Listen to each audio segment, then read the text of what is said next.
கிறிஸ்துவுக்குள் பிரியமானவர்களே, இன்றைய இறைவார்த்தை மார்க்கு எழுதிய நற்செய்தி 9ஆம் அதிகாரம் 30 முதல் 37 முடிய உள்ள வசனங்கள்.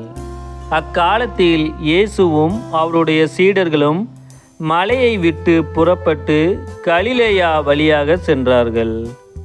அது யாருக்கும் தெரியக்கூடாது என்று இயேசு விரும்பினார். ஏனெனில் மானிட மகன் மக்களின் கையில் ஒப்புவிக்கப்பட இருக்கிறார். அவர்கள் அவரை கொலை செய்வார்கள். கொல்லப்பட்ட 3 நாட்களுக்கு பின் அவர் உயிர்த்தெழுவார் என்று அவர் தம் சீடருக்கு கற்பித்து கொண்டிருந்தார். அவர் சொன்னது அவர்களுக்கு விளங்கவில்லை. அவரிடம் விளக்கம் கேட்கவும் அவர்கள் அஞ்சினார்கள். அவர்கள் கப்பர்நாகுமுக்கு வந்தார்கள்.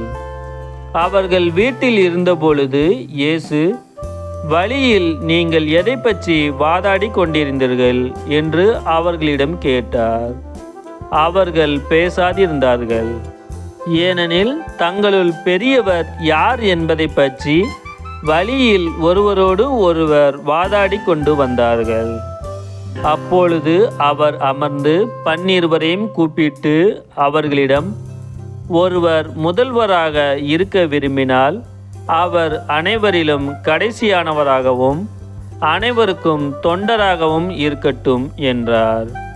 பிறகு அவர் ஒரு சிறு பிள்ளையை எடுத்து அவர்கள் நடுவே நிறுத்தி அதை அரவணைத்து கொண்டு, இத்தகைய சிறு பிள்ளைகளுள் ஒன்றை என் பெயரால் ஏற்றுக்கொள்பவர் எவரும் என்னையே ஏற்றுக்கொள்கிறார். என்னை ஏற்றுக்கொள்பவர் என்னை மட்டுமல்ல, என்னை அனுப்பியவரையே ஏற்றுக்கொள்கிறார் என்றார்.